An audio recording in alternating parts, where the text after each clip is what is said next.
نحمده ونصلي على رسوله الكريم اما بعد فاعوذ بالله من الشيطان الرجيم بسم الله الرحمن الرحيم رب اشرح لي صدري ويسر لي امري واحلل عقدة من لساني يفقهوا قولي۔ ناظرین، ہماری آج کی گفتگو کا موضوع ہے روزے کو نقصان پہنچانے والے امور،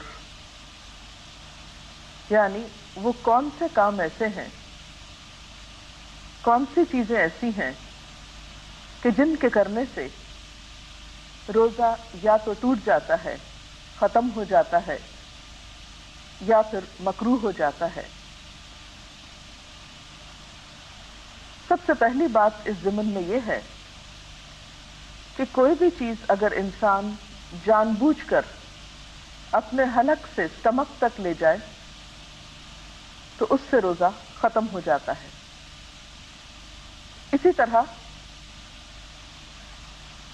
ان دو اہم چیزوں کے علاوہ کچھ اور چیزیں ایسی ہیں جو روزے کی خرابی کا یا روزے کے نقصان کا سبب بنتی ہیں۔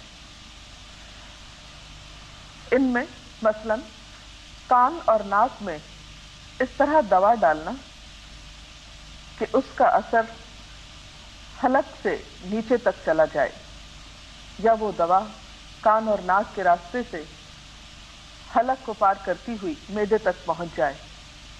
یعنی ایک چیز آپ نے کھائی نہیں، لیکن ناک کے راستے وہ وہی عمل کر رہی ہے جو منہ کے راستے کوئی چیز معدے میں داخل کرنے سے ہوتی ہے۔ لیکن اگر کوئی دوا حلق تک نہیں پہنچتی، یا کوئی چیز آپ کان میں ڈالتے ہیں اور وہ حلق تک نہیں جاتی یا حلق سے معدے تک نہیں جاتی، تو اس میں حرج نہیں ہے۔ حضرت حسن رضی اللہ تعالیٰ عنہ فرماتے ہیں روزہ دار کے لیے ناک میں دوا ڈال لینے میں حرج نہیں اگر وہ حلق تک نہ پہنچے۔ یعنی بعض دوائیں تھک ہوتی ہیں یا صرف ظاہری حصے پر لگائی جاتی ہیں یا شروع کے حصے میں ہی لگائی جاتی ہیں، تو اس سے روزے کو نقصان نہیں ہوتا۔ اسی طرح اگر کوئی شخص جان بوجھ کر قے کرتا ہے، مثلا حلق میں انگلی ڈال کر یا کوئی چیز ڈال کر، تو اس سے بھی روزہ ختم ہو جاتا ہے۔ حضرت ابو ہریرہ رضی اللہ تعالی عنہ سے روایت ہے کہ رسول اللہ صلی اللہ علیہ وسلم نے فرمایا جس روزہ دار کو خود بخود قے آئے اس پر قضا نہیں ہے، البتہ جو روزہ دار قصداً قے لائے یعنی جان بوجھ کر قے لائے وہ قضا روزے رکھے۔ اسی طرح کلی کرتے ہوئے اگر حلق میں پانی چلا جاتا ہے اور حلق سے اندر چلا جاتا ہے تو اس سے بھی روزہ ٹوٹ جاتا ہے۔ حضرت لقیط بن صبرہ سے روایت ہے کہ میں نے کہا یا رسول اللہ صلی اللہ علیہ وسلم، وضو کے بارے میں مجھے کچھ بتائیے۔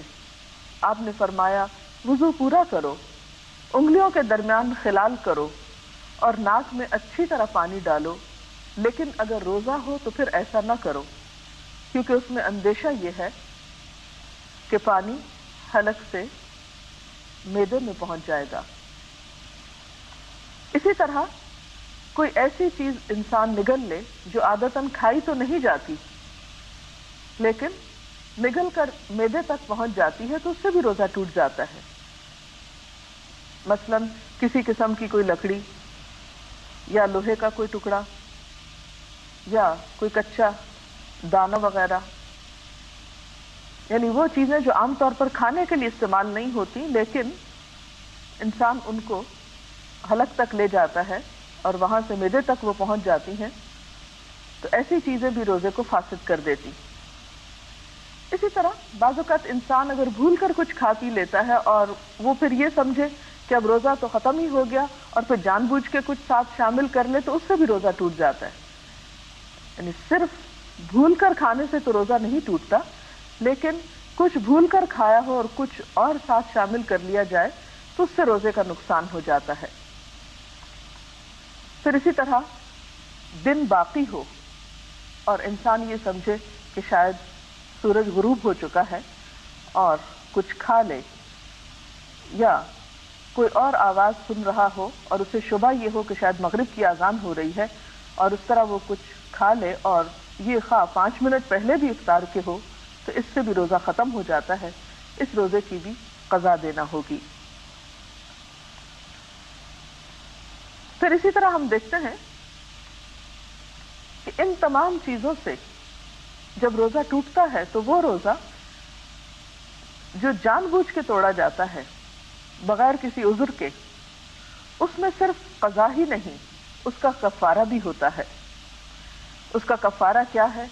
ایک غلام آزاد کرنا، اور اگر غلام نہ ہو تو 60 روزے متواتر رکھنا کہ بیچ میں ناغہ نہ ہو، اور اگر پھر ناغہ کر دیا تو شروع سے پھر 60 روزے رکھنا ہوں گے، یعنی ابتدا سے اسے پھر شروع کرنا ہوں گے اور پورے 60 کرنا ہوں گے۔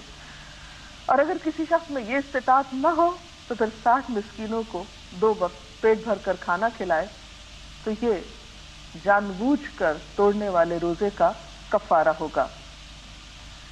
اب کچھ چیزیں ایسی ہیں کہ ان سے روزہ ٹوٹتا تو نہیں لیکن مکروہ ضرور ہو جاتا ہے۔ ان میں خاص طور پر ایسے اعمال جن کا تعلق اخلاق سے ہے، مثلا جھوٹ اور غیبت۔ حضرت ابو ہریرہ رضی اللہ تعالی عنہ سے روایت ہے، قال قال رسول اللہ صلی اللہ علیہ وسلم من لم يدع قول الزور والعمل به فليس لله حاجة ان يدع طعامه وشرابه۔ حضرت ابو ہریرہ رضی اللہ تعالی عنہ سے روایت ہے کہ رسول اللہ صلی اللہ علیہ وسلم نے فرمایا، جو شخص روزہ رکھ کر جھوٹ بولنا اور اس پر عمل کرنا نہ چھوڑے تو اللہ تعالیٰ کو اس بات کی کوئی حاجت نہیں کہ وہ کھانا پینا چھوڑ دے۔ روزے میں لڑنا جھگڑنا، گالی دینا، خواہ وہ کسی انسان کو ہو یا کسی بے جان چیز کو، ایسی تمام چیزوں سے بھی روزہ مکروہ ہو جاتا ہے اور روزہ اپنا اجر و ثواب کھو بیٹھتا ہے۔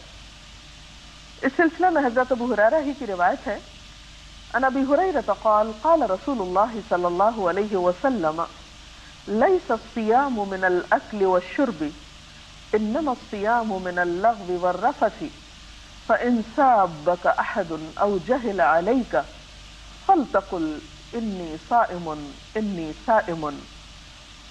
حضرت ابو ہریرہ رضی اللہ تعالی عنہ کہتے ہیں کہ رسول اللہ صلی اللہ علیہ وسلم نے فرمایا، روزہ کھانے پینے سے رکنے کا نام نہیں بلکہ بیہودہ اور فحش کاموں سے رکنے کا نام ہے۔ یعنی روزے کی اصل روح صرف کھانے پینے کا پرہیز نہیں بلکہ بیہودہ گفتگو سے پرہیز ہے، غلط کاموں سے بچنا ہے۔